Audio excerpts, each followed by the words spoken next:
He needs his vote pulled immediately. And I'll say, I don't care. The leader, the boss. Where is Josh Heupel? The largest humans he can find. You got Miami and Georgia and Florida State and Tennessee and Texas A&M. Kirby wants you. LSU and Ole Miss. Not even a football player, but he's 6'10", 334. Kirby said, sign me up. That's all they've got to offer when it comes to a defensive player. What could they possibly say other than, how down do you have to be for a win? Let us pay you. All they got to be is enormous. What could they possibly say? Knock the team out west. Oh, well. They'll take him if they're lowly rated, too. I'm not some guy who's some Big Ten homer. Behind that, I will never find it acceptable. I want to see it, man, because they've got nothing else to go on. And welcome into Juckonbucks from Pasadena. It is, 5 hours after the game ended, and I've just been out and about celebrating with the rest of the Buckeye fans, who probably made up about 35 to 40% of those in attendance at the game today, which was a tremendous show out. When we look at, Oregon fans had quite a bit longer to prepare for this game. And up until 10 days ago, Bucks didn't know we were going. And go, what a game, man. But I'm just thinking back. I just cannot get over the ride that this team, that we've all been on, from the game to that 2.5 weeks leading into Tennessee, to the attendance at Tennessee, to the pessimism, to the performance against Tennessee, and that vibe heading into that Tennessee game. Nothing like today. The Buckeye fans, everybody was feeling very cautiously optimistic. It wasn't arrogant. It wasn't, we're going to go out and blow these guys out. It was, I think we could take them. We almost got them in their place. It was a fair, tough, hard-fought game, and we were right there. Now we got a neutral field. We got some juice. We got some momentum.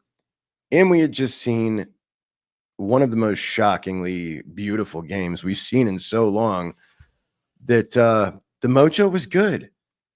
Duck fans on the other end were, look, I like the Duck fans around here. I like them a lot, but you can feel the tenor of a fan base when they start to feel themselves, and they've been feeling themselves for a little while right now. They thought that they could have easily won that first matchup by 17 points. That was their second matchup in a row they've won against Ohio State. They came in and won the Big Ten in their first year, undefeated, took on the head honchos, Michigan, Ohio State, beat Michigan at Michigan. They were feeling themselves hard. The recruiting wins against Ohio State. And they thought that this was their breakthrough season. They were going to cash in. And they just got slapped back into reality that, look, good team, very, very good team. We've been in that position where we've had a really good team a couple of times. And we just ran into a team that was peaking and better. And that's what happened. Ohio State is peaking, being coached beautifully.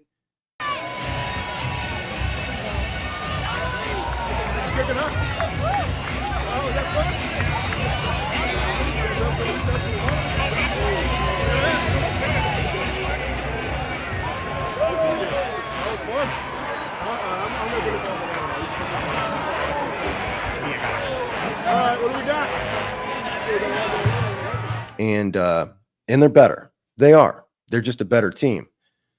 That Oregon team's great, though. They're really, really good. And the Buckeyes made them look bad. They made them look bad. I don't think this is anything about, Dan Lanning's a fraud, or he can't coach good in a big game, or their players aren't up to Ohio State standards. That team's excellent. We know they're excellent. Let's not discredit them. This is all about the buzzsaw they ran into, and that buzzsaw is a pissed off group of guys led by a head coach who was, maybe going through the worst 2.5 weeks of his coaching career leading into that Tennessee game, and just said that's it, man. I'm throwing caution to the wind. Here's what we're going to do, guys. And the offensive game plan against Tennessee, against the Ducks today, I didn't, that first touchdown was obviously was 3 plays into the game. So just a huge rush of excitement, like to get on the board first when, Day doesn't like to take the kickoff. So we're getting the kickoff and we're like, man, I know he doesn't like this. And then on play 3, but to have JJ score right off the rip when we know, okay, we want this guy involved as much as possible, to get him to score right off the rip, but the way he scored, he took a short pass and blew by him. And it was just, here was my reaction. I kind of popped in on my microphone throughout the game as it went on. JJ just took it 45. Oh my gosh. That was a thing of beauty. And this place went bananas on this side and quiet over there. Buckeyes 7, Ducks nothing. 1 minute into the game. And to their credit, listen, it wasn't long after, as you know, it was 14-0. The Bucks are lit. It is 14-0. Ducks' third possession here after the Buckeyes have scored on 2 of 3.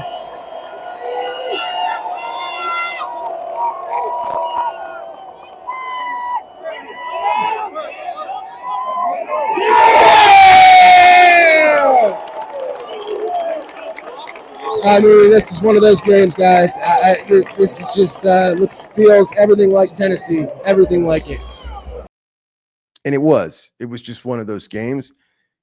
We all just experienced it. It felt exactly the same right from the rip. And when the Buckeye, I said to Nina, one more touchdown right now, babe, and this is done. This curtains, it's over. That's only 21. They can come back from that. If we can do it, then they can't. You don't understand. That's not how it works. They're done. And Bucks did it, man. They did it, and there was probably 7 minutes left in the second quarter. The game was clearly, like, to me, there was just no chance that they were coming back, even with a great run, because of how Ohio State was playing. And Jack Sawyer came over to the sideline and was getting everybody amped up. And I got choked up. I was about to right now. Like, it was just like, wow. To be in that setting and to see this again for the second damn time in a row. It's cool, man. It's cool.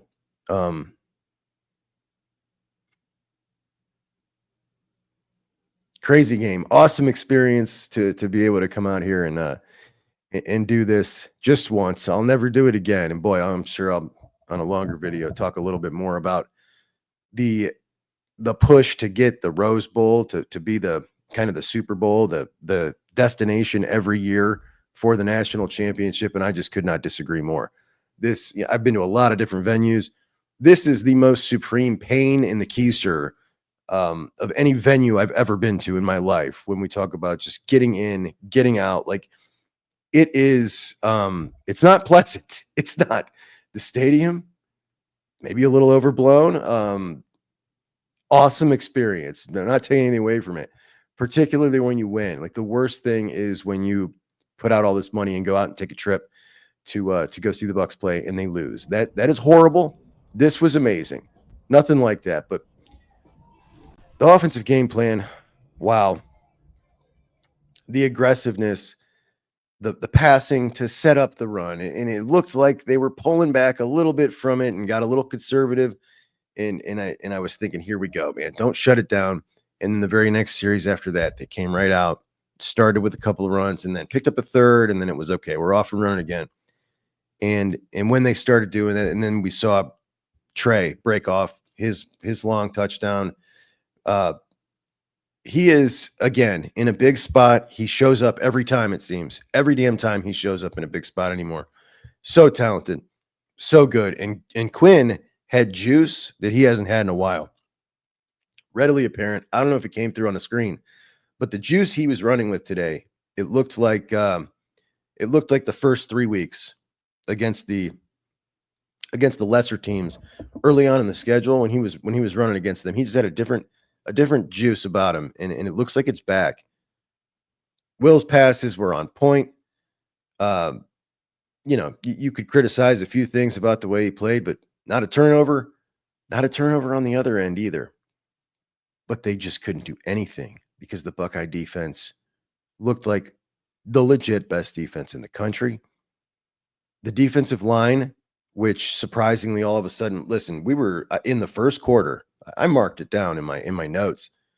We were in the first quarter on a third down, and I saw Hero Canoe roll in the game. Like, where is this coming from? I have no idea. But everything we've talked about all year long, all right, we're doing it. Here we go. And we're seeing it all. In the pressure, obviously, I've not seen any film. I've not even seen the game footage from the TV. By the way, another thing about the Rose Bowl, horrible replays, bad videos. You kind of, it is very, very throwback, and there is something cool about that, but it's also very obnoxious at the same time. But 10 minutes to get in and out of the bathrooms, which is really cool and something I'm not used to at our home stadium, that's for sure. But it was a nasty defense, man. 6 to 8 sacks, something like that. A ton of tackles for loss, and the guys were just flying around. I mean, the energy, you could hear the pads popping where I was, which was basically right in the middle. So I was like almost right on the ground floor. You walk in, and then you go down. That's kind of the dugout underground, much like Michigan. And if you go up, then you're going up to the first story. I was right in the middle of the stadium, and it's it's a great view.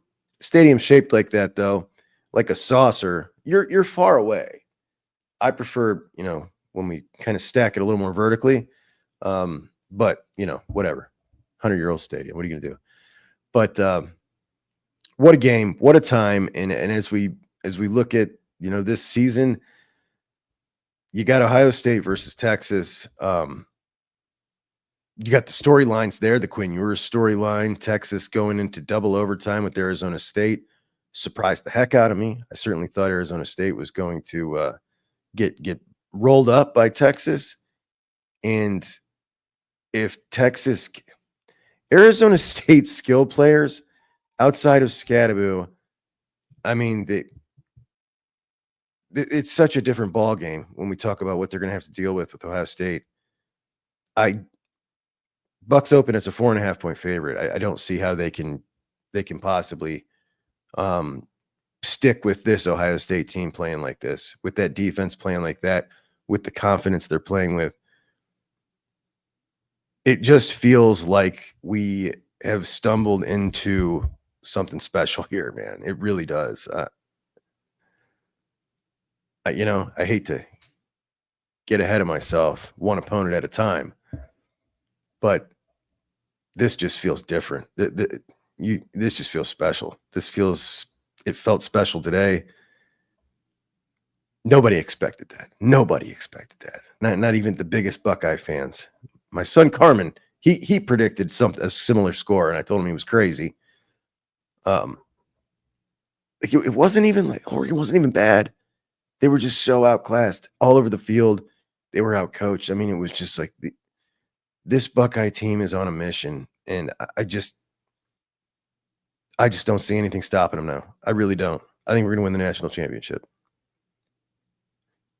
which, by the way, would be the first time in the history of college football that Ohio State and Michigan won back-to-back national championships. And how cool would that be to stick that right back? Thank you, sir. We'll take that right off your hands. And we'll see you next year, because that's all we can do about that right now. But what a game, what an experience. And it's really late on the East Coast. So, otherwise I'd have gone live and chatted it up a little bit with you guys. But just wanted to pop in and kind of run down my evening. JJ was 7 receptions for 187 yards, and a couple of them were right in front of me. And my gosh, this guy is just, he's he's a future NFL Hall of Famer. I don't know what else you can say about him. That is what he is, and I'll stand by that forever. That is what he's going to be. He's different on a field full of alien players. That the dude is different. 10 total targets, 26.7 average. Mech, with that one pass Will threw to Mech was sensational, and it looked just like the one that he threw to him last week. Fantastic stuff. When we pull up, no turnovers in this game. Pretty surprising. Jordan James, 7 carries for 14 yards. That is a good back. That is an offensive line that helped Oregon put up 500 yards in the first matchup. 500 yards of total offense. As a team, negative 23 because Gabriel was so bruised and battered. But even when you look at Jordan James, 7 for 14, 2 yards a carry. And yeah, they had to abandon the run quicker than they wanted to for sure. But Dylan Gabriel, 29 for 41, 7.3. I mean, Dylan Gabriel played perfect. And credit to him in the first game. He needed to play perfect to beat Ohio State tonight. It didn't matter how good he played tonight. I'm just saying, like, every time that guy, like, he needed to the first time for them to win. He needed to. Because they're just not as good as Ohio State. They're not. Not when Ohio State is being coached the way we all kind of expected they would be coached all year. And what's done is done, what's gone is gone, whatever. Like, what we're looking at now is kind of the team I think we all thought in the preseason we were going to get. The product we were going to get, like what this was going to look like, at least at times. Of course, we don't expect it to look like that all the time. But at times we thought it would look like this, and it never did. Never once, not one quarter until Tennessee. And now we've seen 8 straight quarters of what looks to be an absolute jugger flipping knot. Part of me gets angry. Part of me is like, who cares? Here we are now. There's 2 more left on a journey to a national championship. We haven't experienced it in 10 years. I want it so bad. I know you guys want it so bad. Anyway, what a day. That's it. I'm heading out of here at 6 a.m. So I'm going to wrap this, but just wanted to put that down real quick, man. And I will, when I get home, pop on, do a live. We'll talk about this puppy and revel in this one for a couple of days. And then it's on to Texas and on to discuss who we're gonna be seeing over there, duking it out on that side of the bracket, as the Notre Dame and Georgia game postponed till tomorrow, which I was so out of the loop. Like, I had no idea. And I was actually at the game today when my buddy Dan and Chad, we were talking in a text, said it was, I didn't even know what had happened in New Orleans, which is, unbelievably tragic. But I'm just out of the loop here. The reception quite bad around the stadium, but unbelievable. And that, does that throw in another a scheduling snafu? I don't know. Do they then change the way they go about it the following week? Do they change who plays Friday and who plays Saturday to try to accommodate that? I don't know. We'll see. But we'll get into it. But Bucks 41, Ducks 21, and we got a lot of Duck fans that come and hang around here, and they're all really cool. And I will say that the Duck fans at the stadium today and all around town that I've interacted with have all been really cool. Far superior to my experiences with the Tennessee fans weeks ago. That's for sure. They're a pretty classy bunch. They were getting a little big for their britches, though deservedly so. But a national championship, incredibly hard to win. I still think they will win not one, but multiple national championships under Dan Lanning's leadership. It's not going to be this year, but maybe it'll stay in the Big Ten this year. And anyway, that's all I got, guys. I do want to say that team over there, the Ducks, they had when they scored their second touchdown after the half, the fans were kind of, they were excited. They were thinking, okay, maybe we can get something moving here. And the team ran over to their contingent to get them pumped up. And it was lit. They were bananas. They were back in it. And it felt like for a minute, okay, they might get some serious momentum here. Credit to the Bucks, who shut it right down. But I think that shows a lot. I think that shows a lot because there's a lot of teams in that position after getting bombarded like that, 34, like, wow, that, all right, what are we supposed to do here? And they were coming for it. So props to them, props to their fans. They were awesome. A great addition to the Big Ten. That's for sure, man. The conference has never been more fun. It's never been more exciting. And we are in for so much, just better college football in the Big Ten. And I couldn't be more happy about it, because it's been my gripe about the conference and the reason I haven't stuck up for the conference forever, because they don't invest, they don't try. Now we got teams, not only old holdovers in the Big Ten, who are now investing in pursuing it in the transfer portal, players that are trying to make themselves better, like the Wisconsins and the Illinois, and then even the Northwesterns and Purdue's of the world are like trying, Indiana. And then you bring in Oregon, you bring in Washington, you bring in SC, you bring in UC. I don't know about UCLA, but the point is a ton more fun, and it's awesome. But tonight, our Bucks win and advance in a 41-21 smackdown at the Rose Bowl, in a game that none of us will ever forget, in a month-long period that none of us will ever forget. Let's hope we can make it a 2-month period and cash this puppy in, man, because you only get so close so often, and you got to capitalize. So that's it. I'll talk to you guys later. Juckonbucks out. Hey, it's Juck. Juck? Who the f- is Juck? Juckonbucks. Juckonbucks. Juckonbucks? Juckonbucks. My guy Juck. Juckonbucks. My buddy Juck. Juck is the Juck. Juckonbucks. Okay. Juck is junk. The Juckeyes. Juckeyes. Juckonbucks. Junk. Juck. Not junk. Juck.